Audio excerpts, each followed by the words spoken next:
Programme में एक बार फिर खुशामदीद। रमज़ानुल मुबारक का आगाज़ हो गया है। आप सबको रमज़ान की सातों की मुबारकबाद देंगे, मगर रमज़ान की आमद से कबल ही हमारे यहाँ अशिया खुरोनोश महंगे दामों फरोख्त होने लग जाती हैं। सरकारी दाम नज़रअंदाज होते हैं, कोई चेक एंड बैलेंस नहीं होता। मार्च के पहले हफ्ते से अब तक महंगाई की शरह में 1.1% का इजाफा रिकॉर्ड किया गया है। महंगाई का मजमूई नंबर 32.39% पर पहुंच गया है। वजीर आजम शहबाज शरीफ ने गुज़श्ता रोज रमजान रिलीफ पैकेज का हजम 7.5 अरब रुपए से बढ़ाकर 12.5 अरब रुपए कर दिया, मगर ताहाल सस्ते रमजान बाजार भी अवाम को रिलीफ देने में नाकाम नजर आ रहे हैं।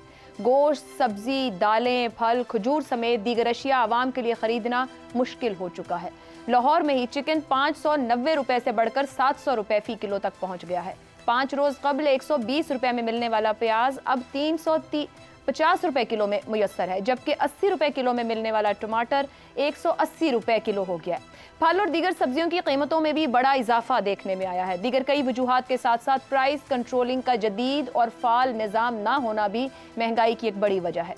वज़ीर आला पंजाब मरियम नवाज ने भी आज सिस्टम की इस नाकामी का एतराफ़ किया है कि कीमतों को कंट्रोल करने का हमारे पास कोई निज़ाम मौजूद नहीं है। पूरी दुनिया में कीमतें नीचे आती हैं, लेकिन हमारे यहाँ बढ़ जाती हैं।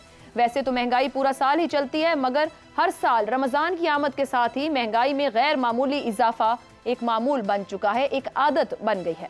इसके बरक्स दुनिया भर में रमज़ान या दीगर त्योहारों के मौके पर हुकूमत, सनतकार, कारोबारी अफराद और बड़े बड़े स्टोर्स अखलाकी तौर पर ही अशिया सस्ती कर देते हैं ताकि माशरे के तमाम तबकात त्यौहार का हिस्सा बन सके। जबकि हमारे यहाँ ये हाल है कि वफाकी वजीर ख्वाजा आसिफ के मुताबिक बाजारों में डाकू, ज़ख़ीरा अंदोज बैठे हैं जो रमज़ानुल मुबारक के आते ही मुतहर्रिक हो चुके हैं। रमज़ानुल मुबारक का मुक़द्दस महीना ज़ख़ीरा अंदोज़ों के लिए कमाई का बड़ा ज़रिया बन चुका है। हकीकत यही है कि हुकूमतों की नाअहली हो या ज़ख़ीरा अंदोज़ों की बेहिसी, भुगतना अवाम को ही पड़ता है। इसी पर गुफ्तगू करेंगे। सवाल आप सबके लिए। रमज़ानुल मुबारक की आमद, दुनिया भर में अशिया सस्ती, पाकिस्तान में महंगी, रहमतों बरकतों वाला महीना अवाम के लिए माशी तौर पर जहमत क्यों बना दिया जाता है? हसन निसार साहब, क्यों ऐसा होता है? अब तो सूबाई हुकूमतों का मामला है, उनकी नाअहली कहें, ज़ख़ीरा अंदोज़ों की बेहिसी कहें, क्योंकि नज़ला तो आवाम पर ही गिरता है।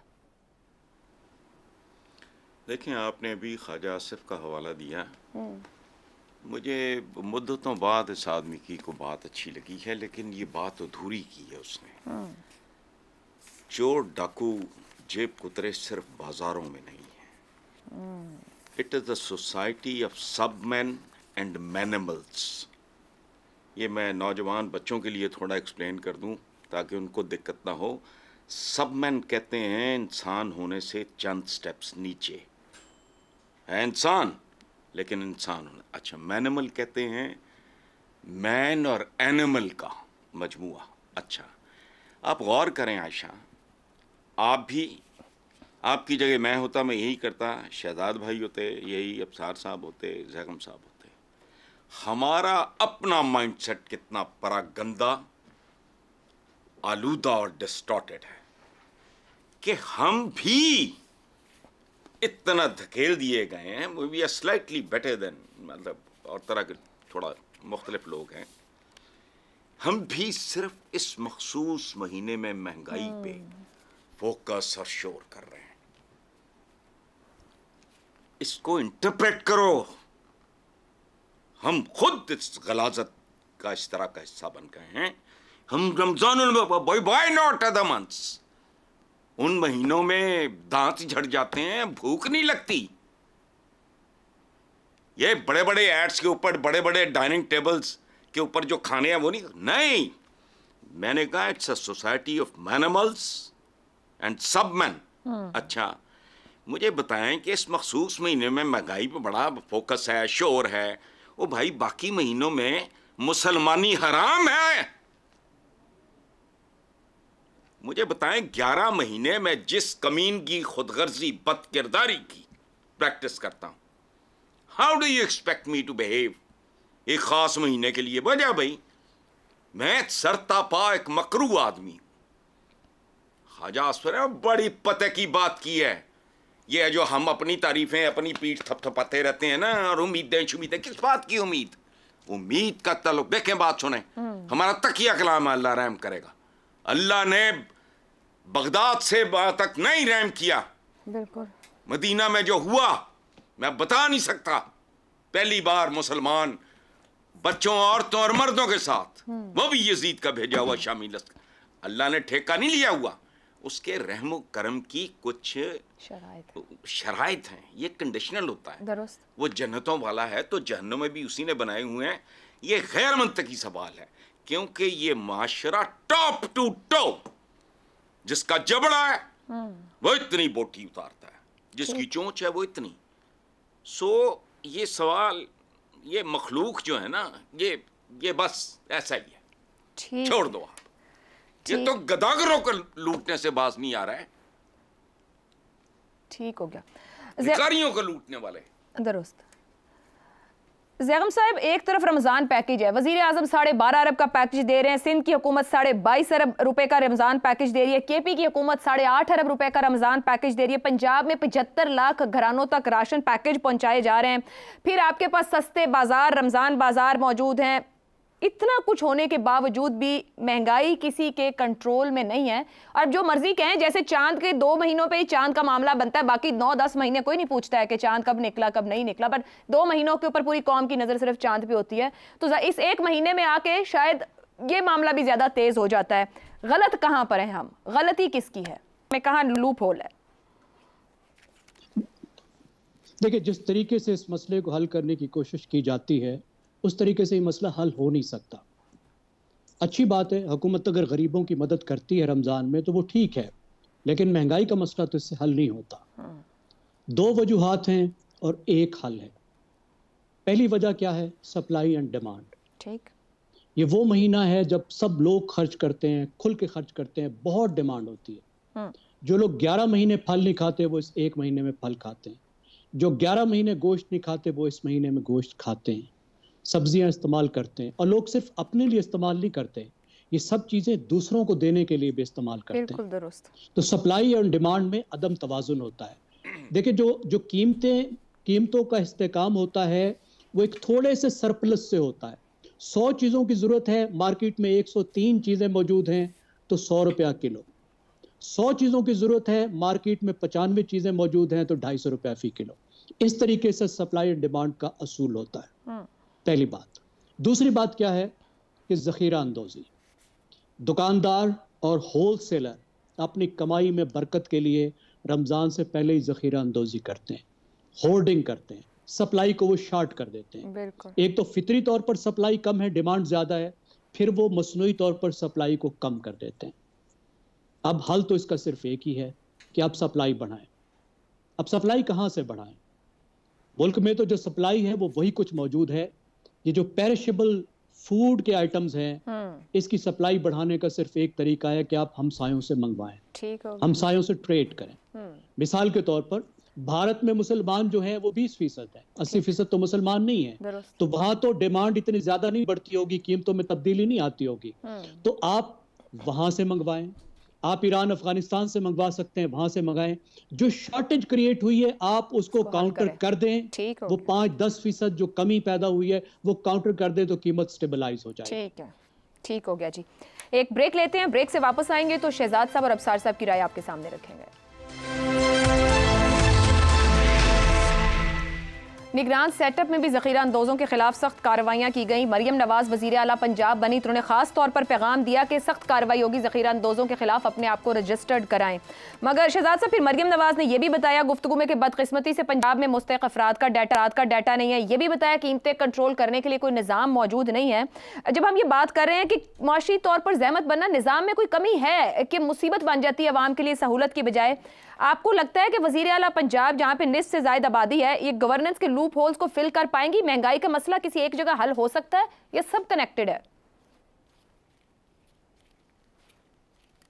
देखिए, उससे पहले तो मईशत को समझना पड़ेगा ना। ये जो तमाम हमारे वज़राए आला हैं, चाहे वो सिंध में है, केपी में है, या पंजाब में या किसी और जगह पे, वो पहले मईशत को तो समझे ना। उसके बुनियादी असूल तो अभी आपको ज़ैगम साहब ने बताया। मुझे बताइए, overnight with in a very short time, हफ्ते 10 दिन के अंदर आप 100 अरब रुपया पूरे पाकिस्तान में इस कमोडिटी मार्केट में डालते हैं एकदम से।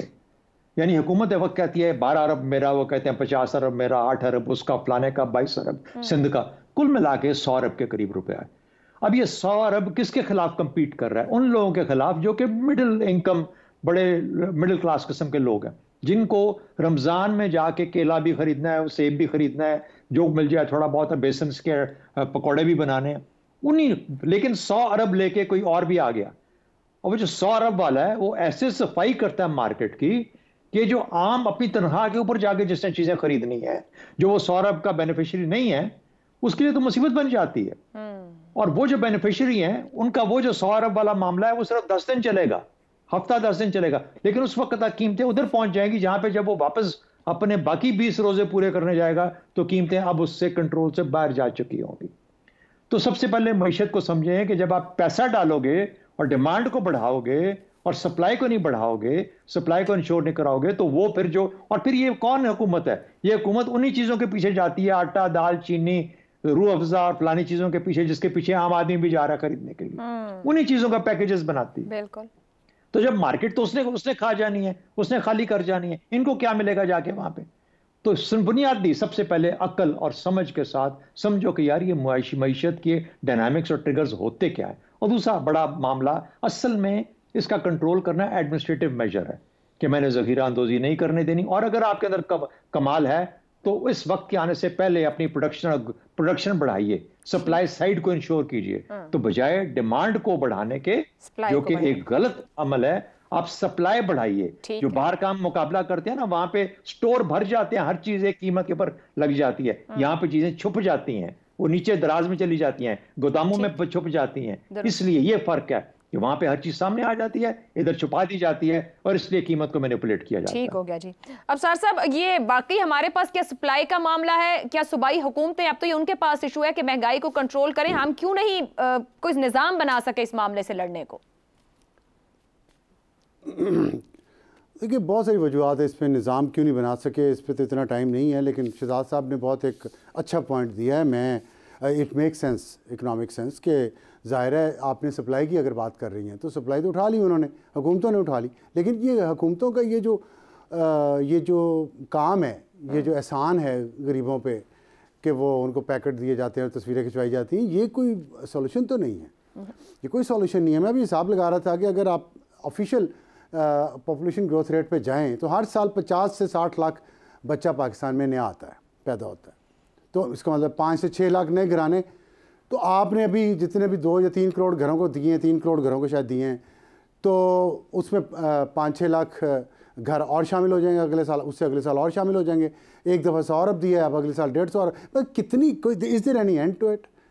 और ये कहाँ ऐसे वेलफेयर होती है? वेलफेयर स्टेट्स जो हैं, जिनकी मिसाल दे के ये बाहर से डोनर्स ने हमारे सर पे थोप दिया है कि भिखारी बनाए जो लोगों को काम ना करने दो, और जो मिडिल क्लास ख़रीद सकती है केला या वो जो फ्रूट है वो उसकी प्राइस बढ़ जाती है।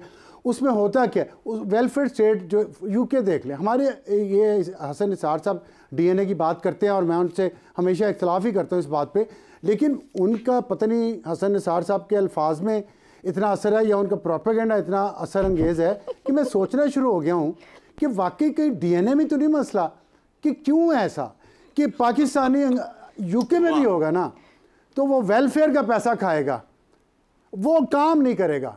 हमने वही आते उठा के हम यहाँ इंग्लैंड, इतना सा इंग्लैंड बना दिया है कि वेलफेयर के पैसे देंगे। अरे बाबा काम करवाओ, इतनी आबादी आपके 60 लाख नया बच्चा हर साल पैदा होता है और आप कोई काम उनके लिए रोजगार वो नहीं मुहैया कर रहे, महंगाई नीचे नहीं ला रहे सबके लिए, बस ये उठा के एक महीना, अब 100 अरब में 1 महीना निकला तमाम गरीबों का, उसके बाद 11 महीने कैसे निकलेंगे कभी सोचा? लेकिन महंगाई जो ऊपर चली गई वो वहीं रहेगी। तो ये जो पिछले सवाल में भी बात हो रही थी ना कि शहबाज शरीफ साहब को क्या करना चाहिए, ये पैकेजेस वाला काम छोड़ें और फोकस करें महंगाई कम करने पे, इन्वेस्टमेंट लाने पे, और ये जो प्राइवेटाइजेशन है कुछ इदारों की वो करने पे।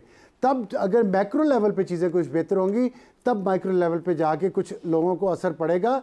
लोगों को भिखारी ना बनाएं, लोगों की सेल्फ रिस्पेक्ट मजरू ना करें, उन्हें कारोबार दें। यही हमारे नबी पाक सल्लल्लाहु अलैहि वसल्लम की सुन्नत भी है। उन्होंने कुल्हाड़े में दस्ता डाल के उसको दिया था भिखारी को कि जाओ लकड़ियां काटो और अपने लिए कमाओ और दूसरों के लिए भी लेके आओ।